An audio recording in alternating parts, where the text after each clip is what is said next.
Trump commence à paniquer, ça se voit, et c'est ce qui fait que les marchés continuent de s'effondrer. Donc on va faire le point sur cette histoire parce que ça va nous permettre de discuter de mécanismes économiques et financiers qui sont importants, parce que vous savez que c'est ça que je cherche à faire sur cette chaîne. Je considère que plus vous serez éduqué financièrement et économiquement, moins vous seriez tenté de voter à gauche et moins vous seriez tenté de voter pour des gens de droite qui, au fond d'eux, sont de gauche.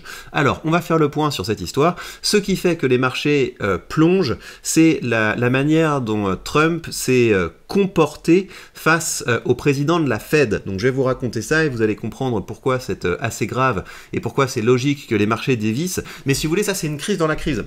C'est-à-dire que Trump, avec ses tarifs, a fait comprendre au monde que c'était pas un ami de l'économie, que c'était pas un ami du commerce international, et que c'était quelqu'un qui pouvait prendre des décisions sur les coups de tête. Et donc il a vu que ces décisions ont été fortement sanctionnées par les marchés et par ses anciens alliés à l'échelle internationale, et donc Trump a essayé de se sauver en disant ok, on fait une pause sur les tarifs, et donc ça avait un petit peu calmé les marchés. Et c'est dans cette crise que Trump réalise qu'en fait les tarifs ça marchera pas, et je vous expliquerai pourquoi. Dans ce contexte là, il se dit maintenant, vu que j'ai effondré l'économie et la confiance qu'il y a dans le marché américain, il faut absolument que je trouve une autre solution. Cette autre solution, ça va être de faire marcher la planche à billets. Et donc vous allez voir que c'est incompatible en fait la planche à billets avec la situation dans laquelle il a mis les États-Unis, mais c'est dans ce contexte-là qu'il s'en prend au président de la Fed en disant mais baisse les taux, t'es un loser, etc. Et donc faisant ça,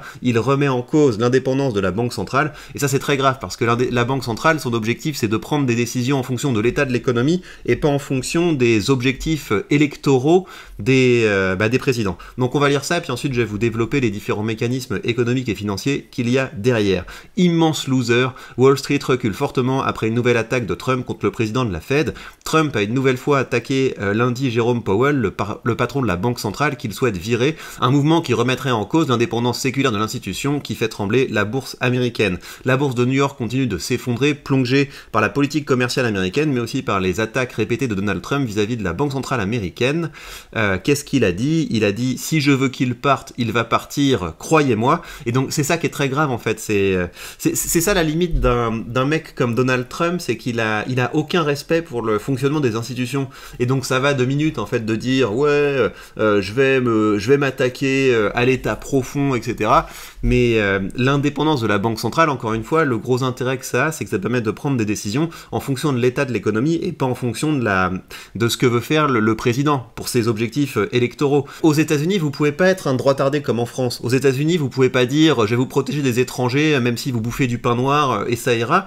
Ce qu'il faut comprendre, c'est que les Américains sont très liés à l'état de la bourse. Vous prenez le moindre chauffeur de taxi aux États-Unis, il investit en bourse pour sa retraite. Et donc quand vous effondrez les marchés, vous effondrez le peuple américain. C'est ça que Donald Trump ne comprend pas. Enfin, Donald Trump le comprend, c'est pour ça qu'il panique. Mais c'est ça que les Français qui soutiennent Trump ne comprennent pas, parce que vous avez des Français qui disent « Oui, c'est bien, on va se battre contre les marchés et remettre de l'argent dans la poche de là où ça compte, on n'aime pas le capitalisme, etc. » C'est ridicule. Aux États-Unis, si vous n'aimez pas le capitalisme, vous êtes à la rue, et n'importe quel pauvre aux États-Unis sait qu'il doit investir ne serait-ce qu'un petit peu pour sa retraite. Et donc le résultat, c'est que Donald Trump est le président le plus impopulaire de l'histoire depuis la Seconde Guerre mondiale, à part le premier mandat de Donald Trump, et vous savez comment ça s'est passé, son premier mandat, Donald Trump, il n'a pas été réélu, et donc là, il bénéficiait d'un bon move, en fait, avant qu'il commence à délirer avec les tarifs, et là, sa popularité est en train de s'effondrer. Donald Trump le sait,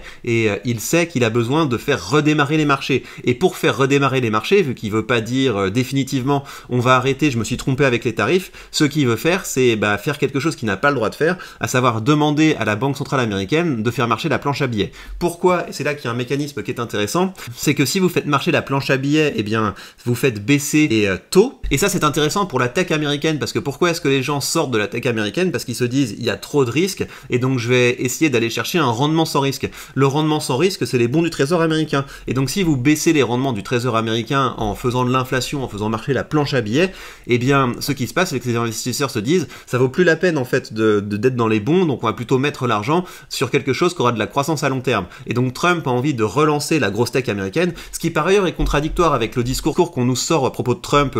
Oui, Trump se bat contre la big tech, il se bat contre Google, rien du tout. Trump sait qu'il a intérêt à manger dans la main de la big tech parce que c'est la big tech qui fait marcher la bourse. Mais là, Trump est en train de réaliser que sa politique délirante des tarifs, ça effondre complètement les marchés, c'est pour ça qu'il panique. Et dans sa panique, eh bien, il veut se débarrasser du président de la Banque centrale américaine, qui relève d'une remise en question de la séparation des pouvoirs. Et donc il a ajouté, il peut y avoir un ralentissement de l'économie, à moins que monsieur le retardataire, cet immense loser ne baisse les taux d'intérêt maintenant. Donc avec son hystérie habituelle. Comprenez bien que ce que voit la Banque centrale américaine, c'est que la politique des tarifs de Trump, c'est quelque chose qui va produire de l'inflation, et l'objectif de la Banque centrale américaine, c'est de maintenir une inflation assez basse. Donc on peut pas à la fois produire de l'inflation avec les tarifs, et puis dans le même temps demander à la Banque centrale de faire marcher la planche à billets. Donc c'est pour ça que les marchés s'effondrent. Il y avait en lame de fond la guerre commerciale, mais là le problème c'est que les marchés ont peur que l'économie américaine devienne complètement folle parce qu'elle est plus gouvernée par des chiffres et par de la réflexion économique, mais par les intérêts électoraux de Donald Trump, et ça les marchés détestent ça, et c'est pour ça que même si Donald Trump s'agite, eh bien il continue d'être sanctionné par les marchés.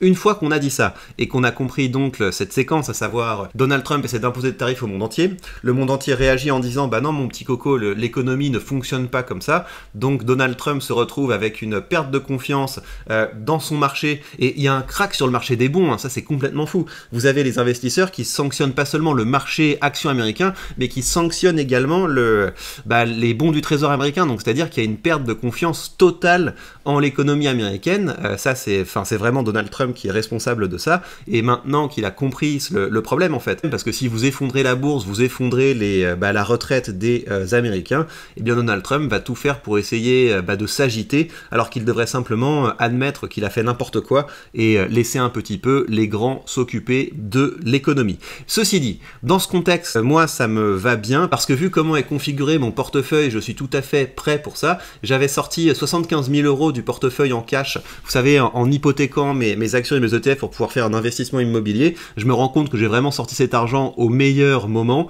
et maintenant que mon opération immobilière se déroule bien, ce que je vais faire, c'est que je vais pouvoir commencer à réinvestir assez massivement dans ce portefeuille, et donc si ça peut continuer de baisser, ça m'arrange, parce que ça veut dire que je pourrais continuer à investir dans le dip, et de toute façon voilà, au bout d'un moment il y a des gens un peu raisonnables qui reviendront à la tête des États-Unis, ça permettra de refaire marcher l'économie, la croissance, et les marchés repartiront à la hausse. Donald Trump, si vous voulez, il est pas très malin, mais il est pragmatique, et donc il va essayer de sauver sa peau en vue des élections de mi-mandat, et donc il va maintenant essayer de faire tout ce qu'il peut pour redresser la bourse, mais si ça peut attendre encore un petit peu avant de redresser, ça nous permettra de continuer à investir tranquillement, et sachez que des moments comme ça où tout baisse, c'est du pain béni pour les investisseurs de long terme, parce que c'est dans ces moments-là qu'on pourra recharger. Voilà donc les dernières nouvelles. Donc dans ce contexte, je vais acheter massivement des ETF, et j'espère que je vais avoir de nombreux points d'entrée,